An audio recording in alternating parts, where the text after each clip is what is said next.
What's up, the internet? It's Kyle. Welcome back into the EXP Expo 2022, the one with all the twos. This is gonna be a fun one for me, because so far on the EXP Expo, I've either interviewed or gotten to know everyone that I've talked to before I've talked to them. But our next guest and I literally just met, which is super fun because now I get to find out all about somebody, which is what I love about this. So welcome in Ben Humenuik, which I got it right. You know what? Yes, that sounds pretty good. I honestly, as long as someone doesn't absolutely slander my family's name, we're great. And you did a All right. wonderful job. So thank you, Kyle. That was wonderful. I try really hard because names are hard. Names are hard. Absolutely, names are hard. Oh my gosh, can you imagine growing up as a young kid and reading J. Michael Straczynski's Spider-Man and then trying to go to a comic shop to ask for copies and put it on your pull list? You're like, I want the guy with the S name. What's his name? Right. JMS. Give it to For me. me, it was Bill Sienkiewicz. Absolutely. The most handsome man in comics. God bless him. And that new Right. Moon Knight series is coming out. Isn't it a good day to Yes. be Bill Sienkiewicz? It really is. It's funny. My day started off by reading a Facebook exchange between Bill Sienkiewicz and Howard Chaykin, another person whose name is very confusing to look at. Yeah, and two strong personalities while you're talking about it. Dang, that must have been Right. interesting. Well, they were talking about um stories they wish they still had the rights to. Ooh, that's a You know, heartbreaker.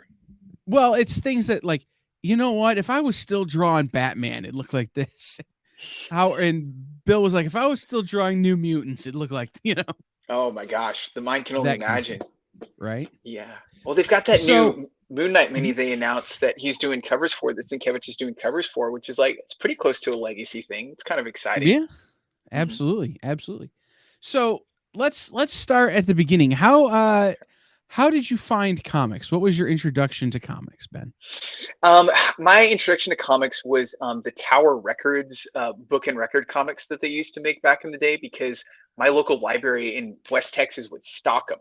And so I remember plucking like just random issues of like Superman fighting a whole bunch of bullet aliens, or there was like a Star Trek Gold Key reprint. I think they had redone the issue of Amazing Spider-Man where John Jameson first turns into the moon werewolf creature.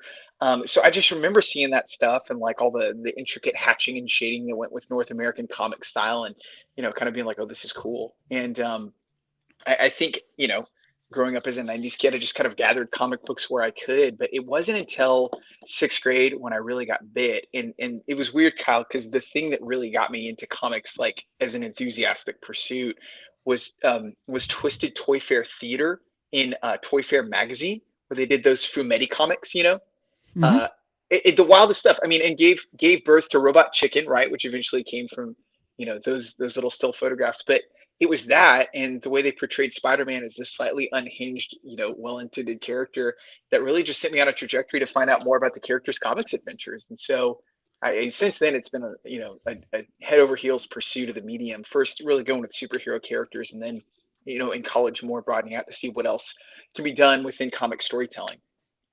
So then, what was your entry into being a comic book person, like being Uh, a creative? Yeah, that's a good question. I think it was kind of one of those things that creeps up on you, almost like back hair. I think, not that I have back hair per se, but I It I sneaks up did on you some. because you can't see it coming.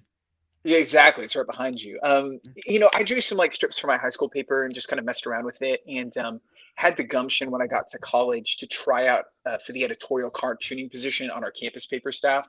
And that, for the first time, gave me a readership and gave me an editorial process within which to work, that really kind of helped me see what a structure could be around this. I mean, after I graduated, I didn't have a serious trajectory in mind. I had never attended a comics convention nor talked to a North American comic book professional. All I really knew was editorial cartoons as a field, and I knew that was shrinking. There were less papers carrying editorial cartooning. But as chance would have it, my mother had a contact through her university work who wanted to do a graphic novel that was directed towards juvenile delinquents who are going through rehabilitative programs, right?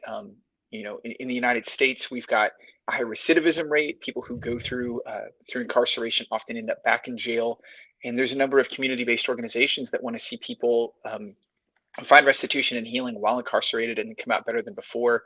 And so this guy was working with a program called Bridges to Life. Kirk Blackard was the guy, and he knew that the students, the juvenile delinquents who were going through Bridges to Life, weren't engaging with the curriculum the way that he wanted them to, and he knew that comic storytelling was a way that he could draw them in. And so his connection through criminal justice, my mother was a criminal justice professor. She said, "Hey, I've got a son who likes to draw."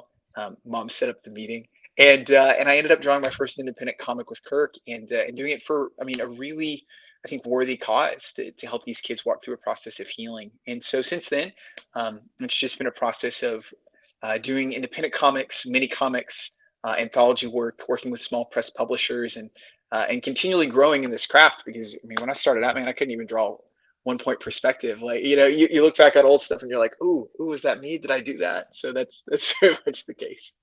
It's true. I when I first started trying to draw, and I will say this now, I can't draw a stick figure out of a paper bag anymore. But Oh in high man. school, I could draw a little bit. It's a skill that when I got into graphic design, the things I can draw changed. I'm a typographical designer now. So it's I'm better at letters than I am at pictures. But it's everything was that kind of peanuts straight on kind of thing, and it's really fun to watch somebody develop like that. And so you talk about you got into it this way, and you've worked in anthologies and with indie small press publishers. But the thing that and this was the thing that immediately sparked me when Jenna and Jen were like, you need to talk to Ben, is that you were doing STEM oriented kind of, hey, here's science, technology, engineering, and math. Like, learn about these things that are so important through not STEM stuff. Like, it's more STEAM, I guess, now, right? Because they've added art. But right. Tell me about how that came about and what that was. Yeah. So I had, after doing that independent comic, I had worked with Comicker Press out of Austin, Michigan, on a kind of middle grade oriented comic project, and set up a table at the American Library Association's annual convention gosh, at this point, I think it'd be 2018, 2019. And I'd never been to like an industry trade show before. And it was wild, Kyle, because like we go to a con and artists are selling books and prints and signing stuff, and it's all very much merchandise oriented. ALA is explicitly designed to get books in the hands of librarians so they can order more copies when they get back home. So everyone's giving out stuff for free. Like, I'm going by Oni Press's table and just grabbing galleys, and I'm like, are you sure? And they're like, that's what it's for. Some publishers were walking the floor and found my table. Rosen Publishing, they're an educational publisher based out of New York, and they were looking to do a line of STEM-based graphic novels for middle grade readers. They'd had some success with doing a coding-based series already. And so we started a conversation, and that led to a 4-book series called Magnificent Makers, which was about a group of high school students in an after-school STEM club who have access to like a 3D printer and a variety of materials, and just the projects they would make to essentially solve their own problems. It was very much a sitcom with the science project nestled in the core of every book. And so how does the creative process on something like that work? Does it were you writing and drawing? Were they sending was this publisher sending you ideas? What did that look like? Yeah, in their case, it was a work for hire project. So they owned all of the intellectual property. And I petitioned to both write and draw. They approached me to draw it first. And when I mentioned I was interested in taking on the scripting chores, they were open to that. Essentially, they gave me the plot for the first book and said, here are the things we'd like to see happen. The kid, it starts in this place. Here's his background. Here's the sort of thing he creates. And so I wrote a script to fit that general outline from them. But then they gave me more freedom on the next 3 books. They essentially suggested a list of projects they'd like to see. And as I looked into it, I figured out 3 that I thought could work and plots that would go with those. And then from there, it was a pretty smooth process. I had a really good editor on the project, Greg Rosa, who was great at guiding me and giving really useful grammatical and story-based feedback, but also really being affirmative and encouraging the stuff that he was seeing. And man, it was a treat. Like I was in great hands from soup to nuts with that thing. And so when you're taking on a project where you know the end result is to kind of unlock what, I don't know what the right word is here, but Mm-hmm. to kind of unlock the imagination of the reader Mm, in a very specific direction. right. A traditional comic, it's okay, let's unlock the imagination of the reader in there's a man who shoots webs from his wrist and swings through New York City, Mm, is a little different than okay, I want to unlock your imagination towards what can you do with the things around you, like you're talking about. mhm. How was that a challenge? Was that or was that kind of uniformity kind of liberating? I think my background prepared me well for it. I'm an educator as well. I teach high Mhm. school as my main profession. I'm an English teacher, and so I've been trained. I've got a background in taking curriculum, taking material, and introducing it to students in an accessible way. Um, so I saw the chance to do that through storytelling is a really cool way to cleave my two worlds together, right? Take the educational side, take the storytelling side, because I think it'd be one thing to just have like a science project plunked down in the middle of a random kid's adventure. I thought it would be more fulfilling for the reader to have the project and the way they accomplish it match the theme of the story, right? Like, what struggle is the main character going through? What do they need to overcome? How does inventing this brush bot or working on this trash cleanup project, how do those things help them accomplish the goals they're after? And so when you weave the project with the theme, I think you've got something that's more engrossing and it's the sugar that helps the medicine go down, so to speak, right? You're not noticing the nutritional value because hopefully you're being entertained by the way the story is presented. Yeah, no, I think that's, I'll be honest. I'm a Mm. little pissed that these things didn't exist when I was a kid. Likewise, yeah, absolutely. uh, it's I was having a conversation. I am really lucky. I have a cool job. Mm. I reached out to a teacher in high school who literally, if not for that teacher, I wouldn't have this job. Wow. It was one of those teachers that was like, no, seriously, you don't have to go to college and like Mhm. study to become a lawyer or whatever. You can go to college and study art, or Mhm. you can go to Yeah. college and study video editing and graphic design. Like you can Mhm. draw bubble letters for the rest of your life if you want. Um, Absolutely. Yeah, and, absolutely. so I reached back out to this teacher and was like, look, I have the coolest job in the world, and it's because you told me I could. And Mm. we were talking about how when we were coming up, nobody ever really told you that you could go to New York or you could go to college and study to build sets for Broadway musicals, Mm. Yeah. or that you could go to college to make comic books, Mhm. or I wound up in broadcasting and radio. Mhm. You could go to college to talk about music for a living. Absolutely. Like, Yeah. so I really am enthused that companies like Penguin and Rosen and some of these other companies that are Scholastic are doing Mhm. these things where it's, hey, we get it. you know, Yeah. these are some of the Yeah. options you have. Mhm. That's got to feel pretty outstanding to Mm. be able to offer a kid a look at something, like STEM, careers, or, even just interaction through your art form. It's a huge trend. I mean, you mentioned Penguin. For a second, they've got their line of maker comics, right, where they've got different projects that they talk about there. One of my favorite cartoonists, Chris Schweitzer, he's got a whole book that he got to do on how to do car maintenance. A whole graphic novel to just walk you through the process. Like, I agree, and it's so fantastic that the potential of this medium to communicate that information and tell those stories is being more realized now. It's awesome. I love that kind of wave, and I expect we'll only see more of that in the years to come. Is there you said you're an English teacher. Yeah.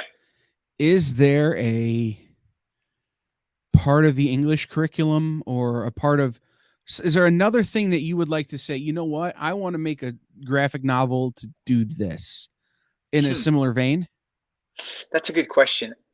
I think you're going to find that the current state of educational research really gives a lot of weight to the idea that students need to read by choice, right? They need to read books they like. And they need to read canon books as well. Like my students this year have read The Scarlet Letter, and they're currently going to read The Great Gatsby. But they need to find things they love too. And graphic novels have a big place in that, especially when they're being nominated for national book awards and their authors are getting MacArthur, genius grants, so to speak. So I think this may not be the angle you're coming from, particularly Kyle, but I want to see more comics that would be enticing to my high school readers, especially my high school dudes, right? A lot of kids, anecdotally, came out of the early days of COVID when there were lockdowns in place, um, interested in manga because they're getting TikTok recommendations and social media recommendations on good books. So I've got kids who are reading Chainsaw Man, they're reading Demon Slayer, they're reading Bleach, they're going back to some of the old stuff. I've got kids who are trying One Piece or Attack on Titan. I've Mhm. got kids who are reading like romance relationship mangas. Like I've got a student who loaned me 3 copies of Hormia, right? About Mhm. these two kids who just kind of like get to know each other. So I mean, so I've got another student who's loaned me his copies of Berserk, which is entirely Mhm. different. And so I think there's a real hunger from students to read books they like, and they're discovering that comics, especially Japanese comics, have so much great storytelling waiting for them. I want to see more of that from the North American scene. Mhm. That you can have some great graphic novels that fuse the best of YA storytelling that we would expect from something like, um, the Hunger Games trilogy or the Maze Runner series or something along those lines with stuff that's done in a comics idiom. I'll never you mentioned it and I got a little twitch in the back of my brain, the Scarlet Letter. Mm-hmm. And because I, as a high school jock and this other, like, I hated Mm-hmm. I hated reading that book. I'm sorry, you hated Kyle. You hated that I book. I know I loved the book. I hated reading that book What a because perceptive I thing to say. I don't know because any the students teacher who feel hands that it way, to me Kyle. and I read the first 15 pages and she's like, "Okay, now we're going to take a test on the first 15 pages." Mm-hmm. And I'm 2/3 of the way through the book. Right. Oh, so Like you're zipping it's through. right. I loved the book, but I hated the way I had to read it for Yeah, school. sure. It's it's why I have a rough relationship with Tolkien because I had to read it for school, not because I Interesting. wanted to read it. Okay, Like tell me more about this. Which course required you to read some Tolkien books? I had a teacher who the way they did it was a creative writing and an Hmm. AP English course. Oh, dang! At the same time. Well, she taught me both, and they were back to back periods. Gotcha. Okay, so you spent a lot of time with this teacher. Yeah, yeah. Yeah. And so what it was is it was if she'd left me to my own devices, I would have read The Watchmen and Mouse and Preacher and stuff like that. So she's like, "Hey, you like fantasy and sci-fi. I want you to read The Hobbit Mm-hmm. for this project where everybody else got to pick what they read." And she's like, "No, you're reading The Hobbit." You must read a real book. You may not read this comic book. Well, and then she's like, "Then write the comic book treatment for it Now that's for creative interesting. writing." Yeah. Okay. But now I have this tedious relationship with Tolkien Hmm. because now I'm trying to break down the story he's trying to that he's trying to tell in The Hobbit into Hmm. okay, how would this break down panel wise and Hmm. scripting Sure. and so it's one of those things is I can't watch the movies or read the books now as a grown up Hmm. without having this experience in my head. Oh man, So it's a complex relationship. I love them, but it's undoubtedly. complex. Yeah, So yeah. I can remember going to my teacher, this same teacher the next year, and she's like, "What do you want to read for this project you have to do?" And I'm like, "I want to read Moby Dick. Here are all the Mhm. classics illustrateds." Like, and her going, "No, you can read the original."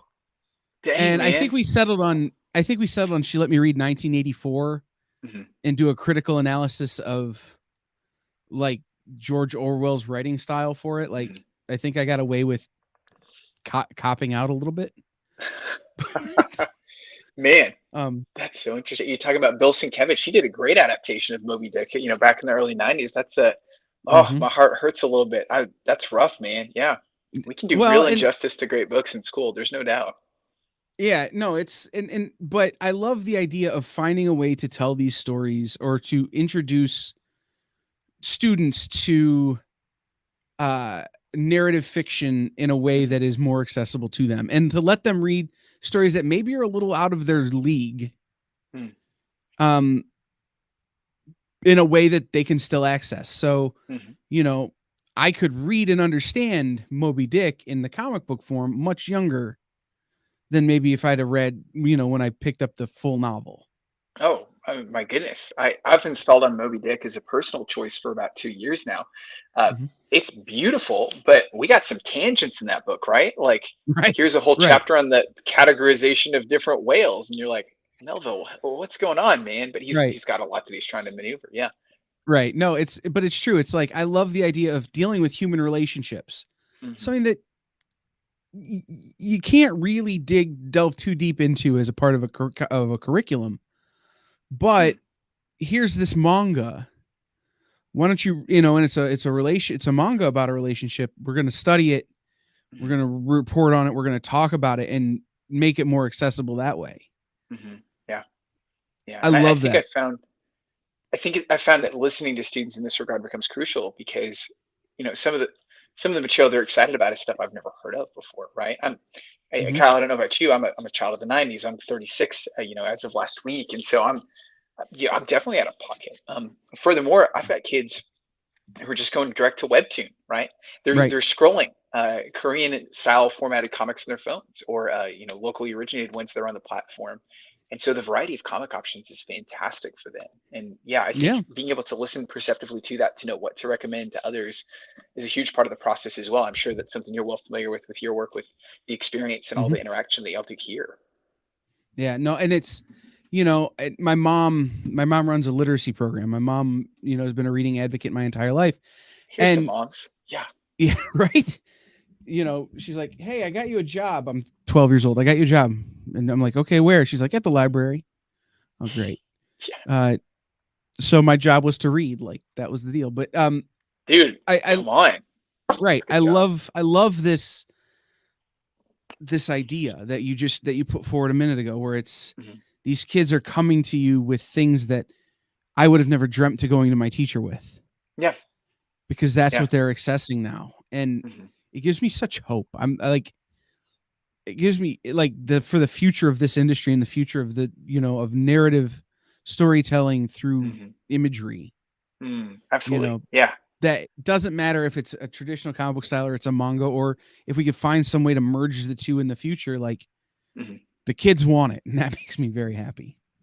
Well, and it's interesting when you trace the lineage, right? Because you go back Mhm, to the origins of manga and New Fantasy Island, or New Treasure Island, rather. And mhm. I mean, that was inspired by Disney cartooning, right? That was available in, kind of post World War II Japan. And so you've got this style that branches, but I think it was Frank Santoro who talked a couple years ago about fusion comics, right? Like, we're at a place where translations are so available that you could feasibly read French bande dessinée books, North American superhero comics, literary comics from something like Drawn and Quarterly or Pantheon, and then manga, and find a synthesis of all those different storytelling tropes. It's kind of mind-boggling to think about what a generation or two, past us will be creating with this medium. But oh yeah, I think we've got every reason to be hopeful, no doubt. It is definitely a fertile ground for great creative work to come from. Yeah, absolutely. So do your students know about your comic book work?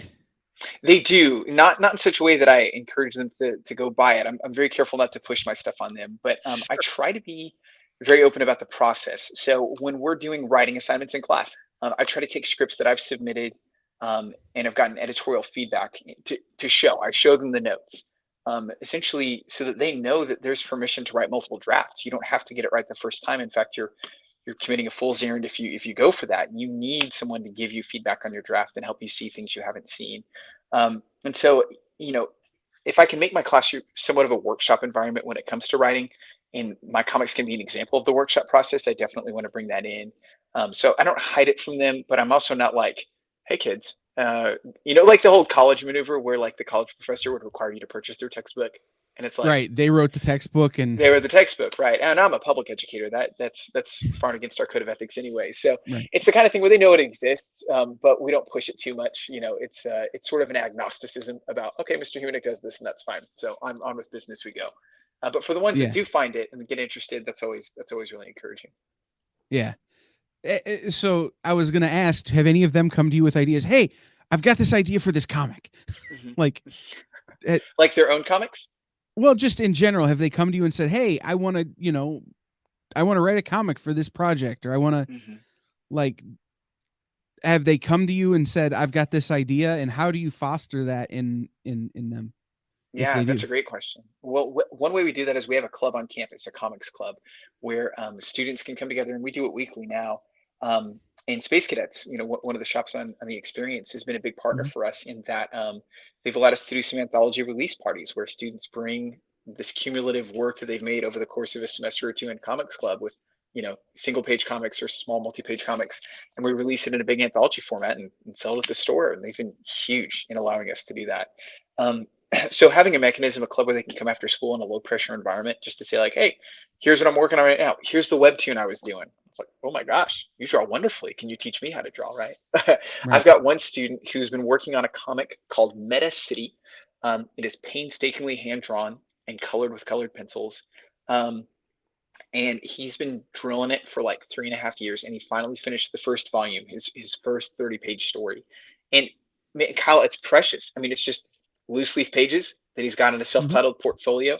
um, is it publication quality yet? Not quite. But does it show that he's mastering the grammar and storytelling of comics? Absolutely. And so it was really thrilling to see him finish it and be like, holy crap, man, you finished a 30-page comic. Like, who does that, right? Like, very few people can lay claim to that title. Like, this is extraordinary. I'm so pleased for you. Nice. Mhm. So you after you did the stuff with Rosen, Mhm. um what have you done since then, or what are you working on that people should be watching out for? No, thanks for asking. So I've gotten to join forces with a couple of other independent creators who work in the North American scene, and we're part of a collective called Phoenix, Phoenix Comics Collective. And right now, most of our work is appearing in anthologies and self-published works through Kickstarter. So we're doing a lot of the indie circuit. So I would say, I think last year I did about 6 anthology stories that came out, some in 2021, some that'll be coming out this year through crowdfunded efforts. Um, and I signed a contract about a month ago with a small press publisher called Band of Bards, and they're from New York State. And are you familiar with them? I Yes, I Okay. am. Um, where did I maybe I met him at a gaming convention. Okay. Ran into him at a gaming convention. Okay. I know I have a book on my shelf at home from Band of Bards. Okay. Well, that's cool because they just did their first couple of Kickstarter projects for Final Gamble and for Mhm. Prospects. But yeah, Tim Stolinsky and Chris Bonatti, they're awesome guys. They're really trying to do comics, doing good. And their mission as a publisher is to bring really diverse content to the table, right? So stories that have a variety of voices behind them and exhibited on the page. So I'm doing a 60-page graphic novella with them this year called Brody Can't Be Broken. It's a manga inspired story about a kid who is fighting for the soul of his city against a giant Viking creature, but is really doing it to prove his love for his partner. So it's gonna be a stretch. It's a different type of subject matter than I've worked on before, but it's a chance to draw like a big fight comic, and I'm super pumped about that. Like, what could be better? Right? Yeah.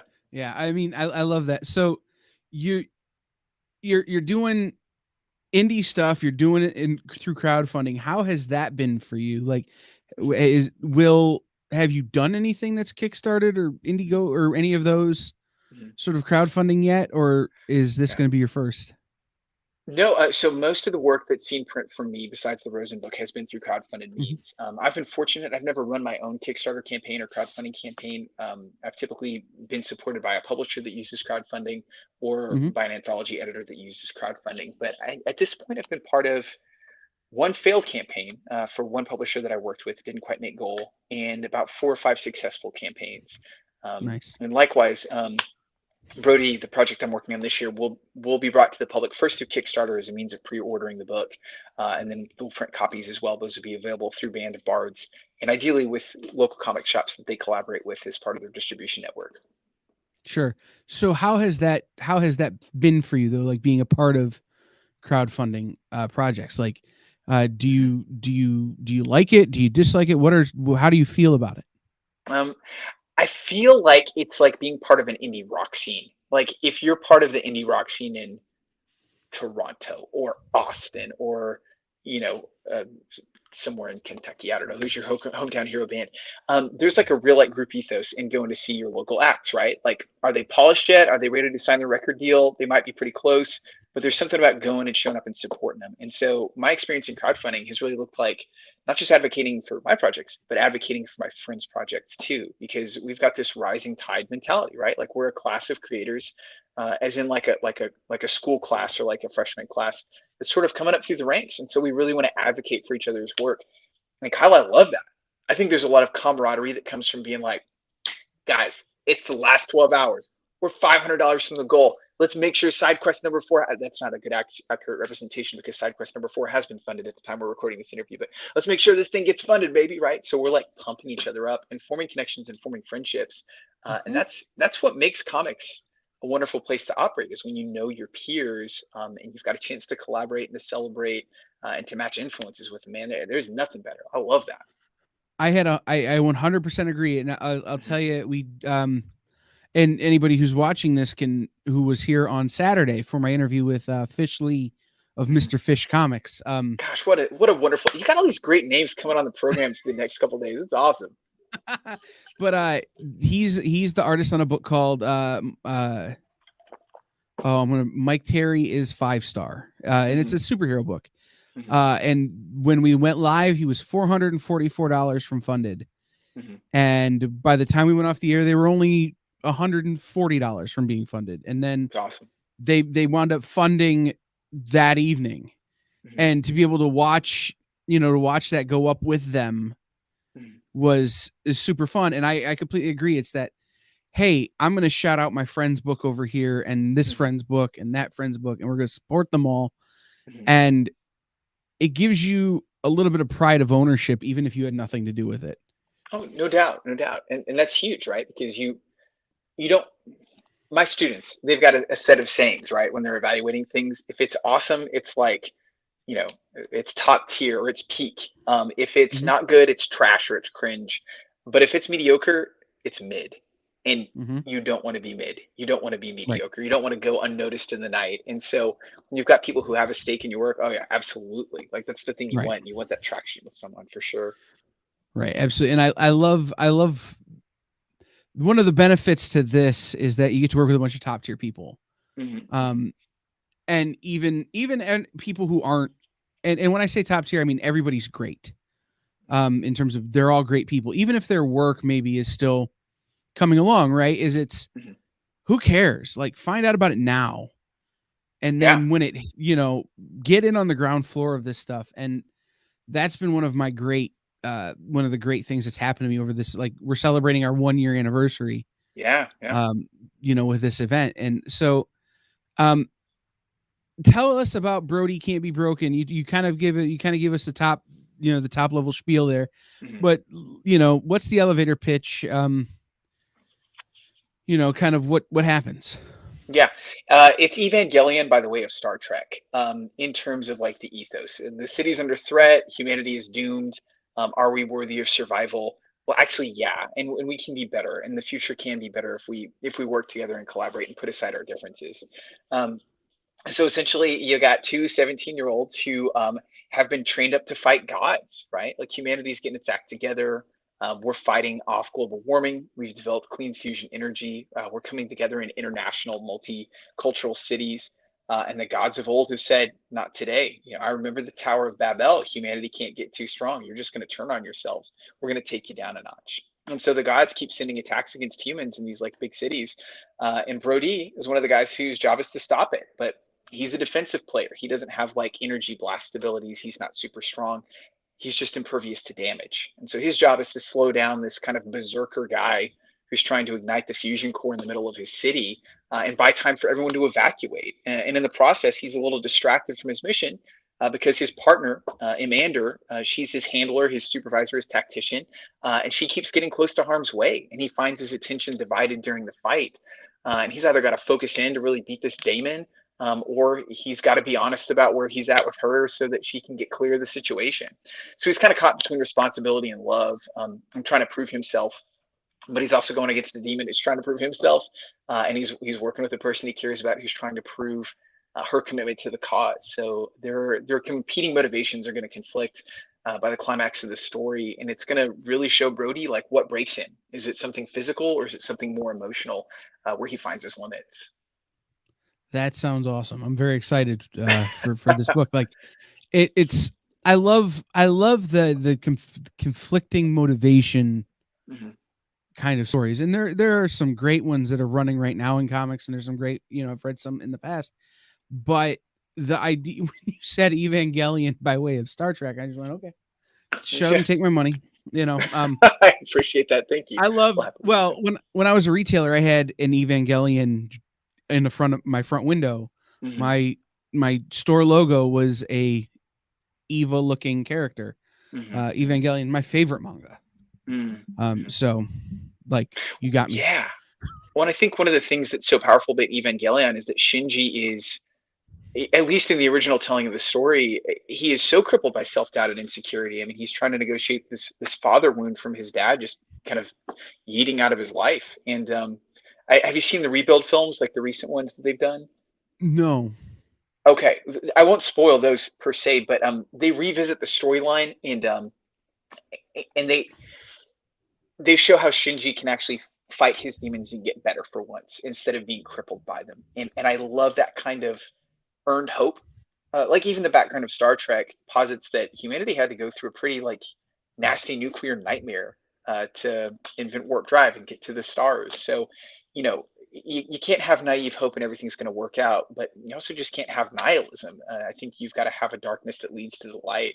And so, if we can play with those tones together and get those to marry, oh gosh, that'd be so satisfying. So my fingers are all the way crossed that that I don't screw this up. I don't think I will. I think I'll do okay. I hope so. So let me. I like to ask everybody some questions that they've probably never been asked in an interview like this before, Okay, let's or go. that they can't be possibly be prepared for. Okay, So we'll start with this one. Who's your favorite Pokemon? my favorite Pokemon. I am so Pokemon illiterate. It's terrible. Um, I could cite you like Pikachu and your big three. So I can I go for my favorite Digimon? Would that be appropriate? 100%. Oh my gosh. Okay. I'm interested in Myotismon because you can't take him down. He keeps coming back to like terrorize all the Digimon and to corrupt the digital world. Even with DNA Digivolution, he still shows up as the big bad, and I just find that frightening. I love that you're the first person that said, "Hey, Digimon," which I was. Again, I'm of that age where I was fifth or sixth grade when Pokemon hit, maybe a little Right. bit older. Hmm. So yeah, Digimon was our thing, right? Like, Dude, yeah, I'm weak on yeah, Pokemon canon, but Digimon Adventure, I can go chapter and verse on that, or at least chapter, for sure. right, for sure. Um, if is there a comic book property or an IP out there that if you got a call tomorrow and said, "Hey, we're willing to give you the keys to this," you would drop everything to do?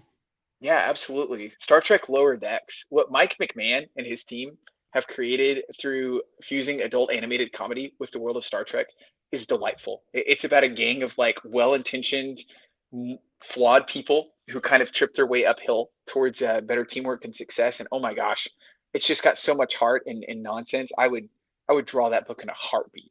Please give me the opportunity. Heather Antos, if you're out there, IDW, please, the license is in your hands. I'll do something. Just let me go. Just let me go.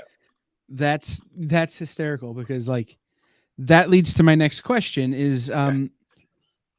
is there a person in comics Mhm.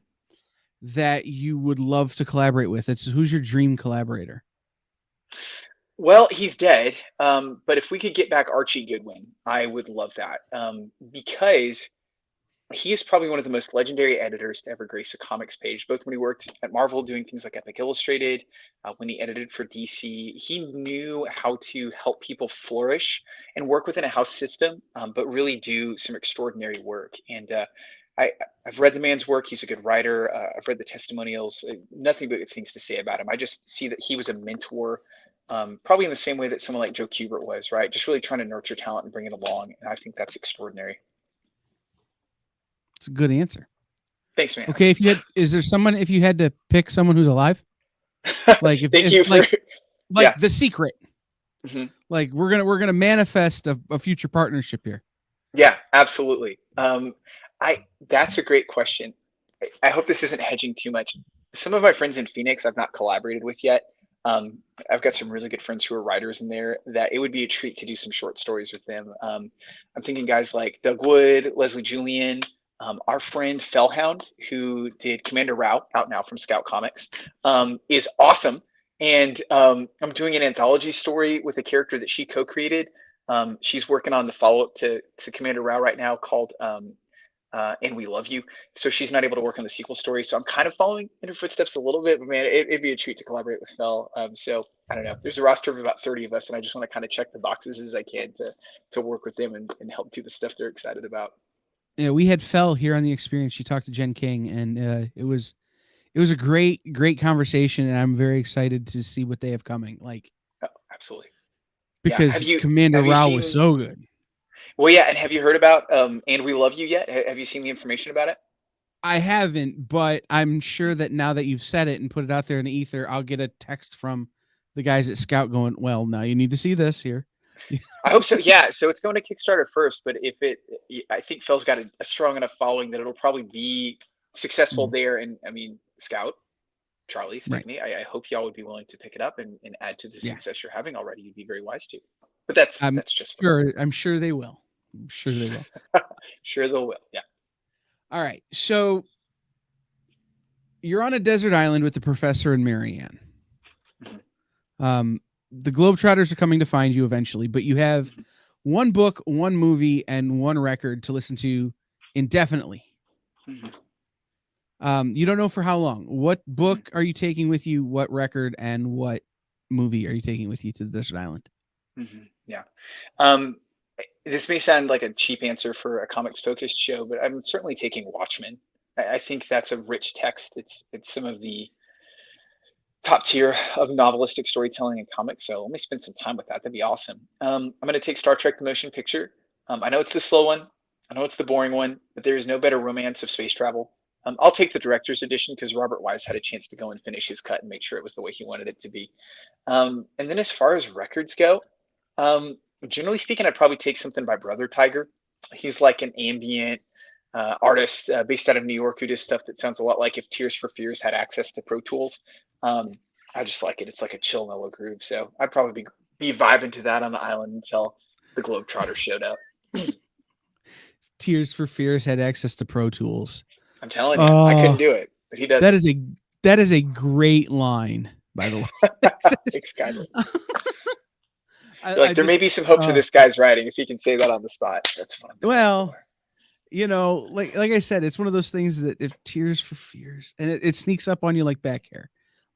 It just Those sneaks two up on you lines, like man. back here. Those two lines, man. I'm gonna have to. Resonance. I'm gonna have to get that first one tattooed somewhere. Kyle, please let me know and send me a picture if it's an appropriate spot, and if not, just send me a text, and that would be good Yeah. too. So one of the things that I'm always super interested in from people is their influences Mhm. in terms of their art and their writing and their creativity.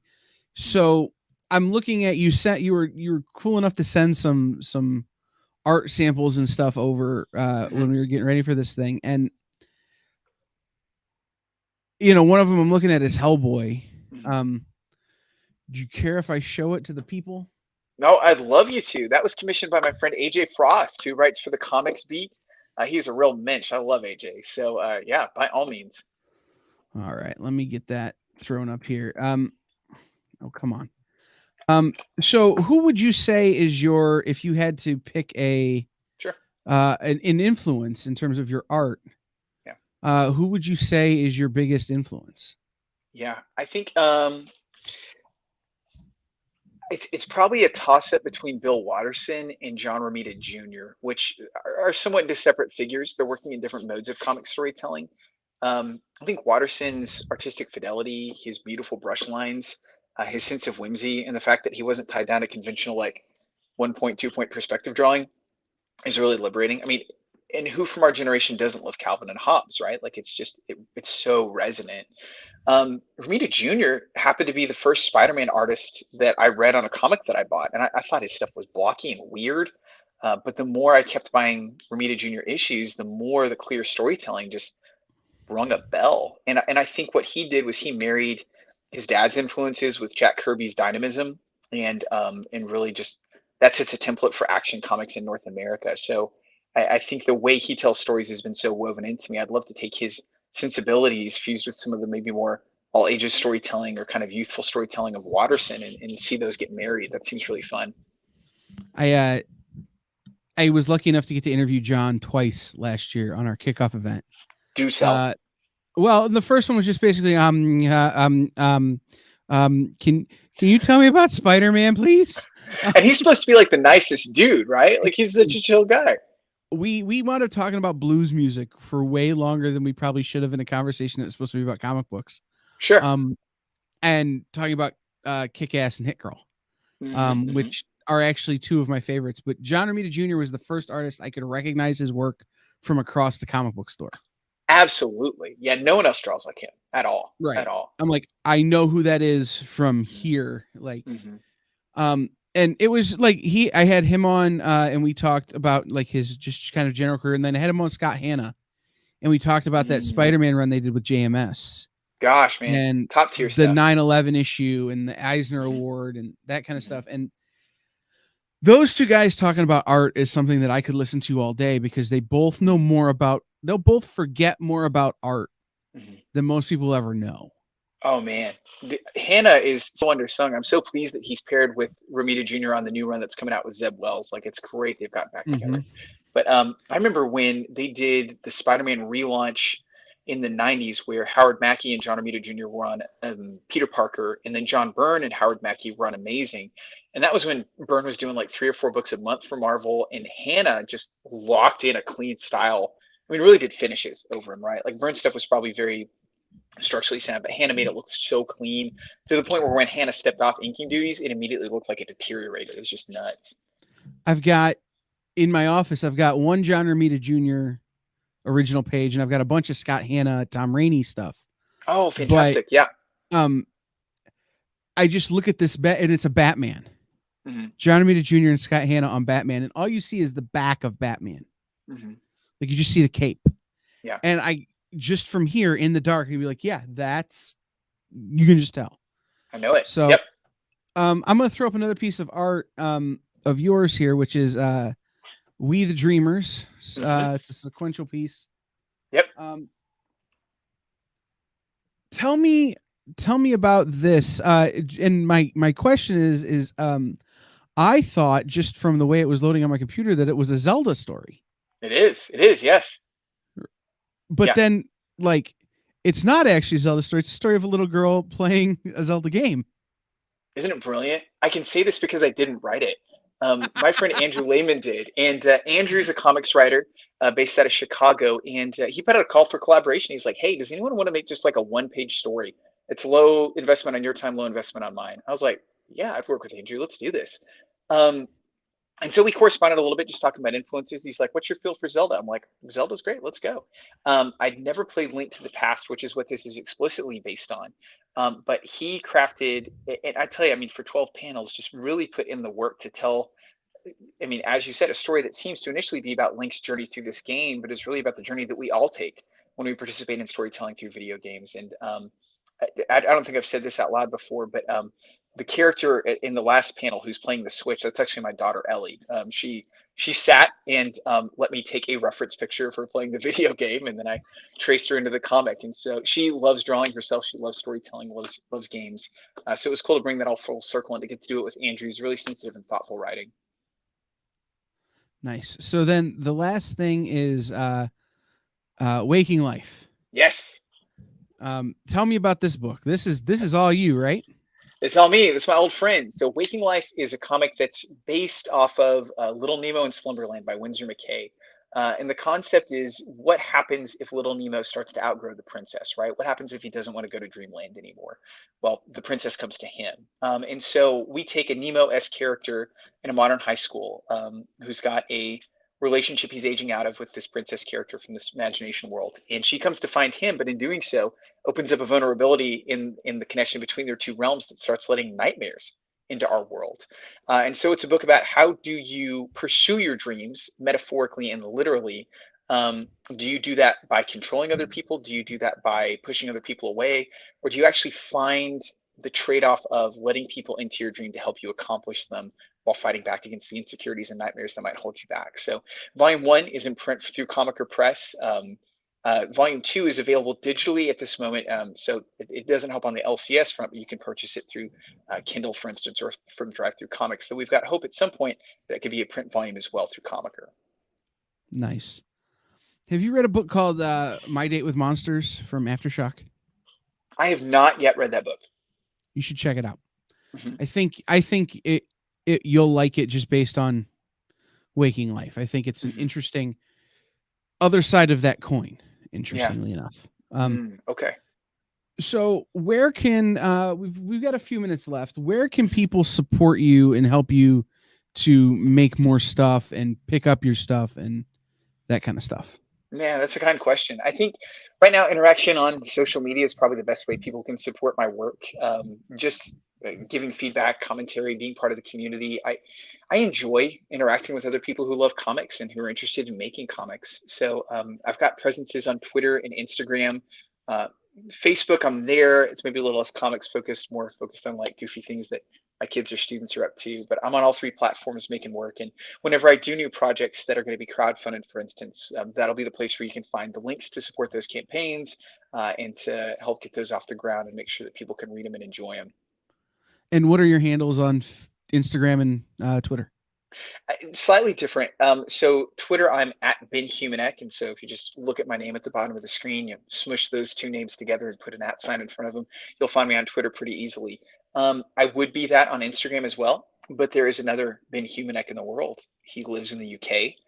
He is having a fabulous life living in London, and I don't want to encroach on his territory. So if you want to find me on Instagram, it's bin.Humenuik on that platform, and that'll lead you to my stuff. The other Humenuik, he's handsome. You can admire his photos all day, but he doesn't draw like I do. I draw. That's me. That's great. So that's right. With our last few minutes, is there a story that you have rattling around kind of in your bones that you would love to tell that you haven't had a chance to yet? Yeah, there are a few in the back pocket for sure. If how do I put this without asking you to spoil anything? You can help me practice my pitch. I can go. Maybe there are other people who I just be like, so tell me what those are now. Right. But no, if there's a story that you haven't gotten a chance to tell, what hurdles do you need to overcome to get to them? And is there a way that we as the fans of comic books and people here on the experience can help? No, thanks for asking that. I really appreciate it. I think that is a nuanced and thoughtful question, Kyle. I think I will be making comics through my retirement age. Like I have dreams of being an old man posted up in the library, after I retire from education, just working on stuff that's really specific to my interests. I think about Will Eisner. He was cranking out Spirit Comics, PS Monthly, doing his graphic novels. And, like before he died, did that last book about the Zionist conspiracy and how ridiculous it all was, right? I mean, he was just doing it to the end. So I think that's where I want to be. So how does someone support that? I think just hang with me. I got stories I'm going to be telling over the course of a lifetime, God willing, and hopefully they're ones that edify an audience, that make them think about their connections to other people, their place in the world. I think I keep writing stories about young people who screw up and find that their worst mistakes don't have to doom them as long as they can accept help from others. I think that is a theme I will continue to work with for a lifetime. And so if people like what they see from my work right now, I'd say just stay interested, stay connected. Like let's touch base. Let's be part of a rising tide. And hopefully as my opportunities continue to open up in the world of comics, you'll find meaningful stories coming out with me, from a variety of different publishers and providers. I like that answer. That's a very good answer. Thanks, man. I think there's a special place for people who use comics to educate and who educate kids. And, my dad always says, I missed my calling. I should have been a history teacher. And I always tell my dad, I don't like young people. But the truth is I like people who do like young people. Okay. And so whatever I could do to support them. So I really like I said, we just met before we started, and I've become a very fast fan, my friend. And thank you, Kyle. Yeah. I'm really glad we got to talk. And so here's what I'm gonna make you make the pledge on the show. Whenever you have something, you hit me up and you come back on and you tell our people about it. I'd love nothing more, Kyle. I appreciate the way you ask questions and bring anecdotes to the table. I wish I could flip the camera around with you for a little bit and just dig into your brain a little bit more. Hopefully, that's something we could do in a future offering as well. As I tell people, my brain's a dangerous place to live. But when I can saddle it up and ride it, it's sometimes we get where we're going. So that's right. That's right.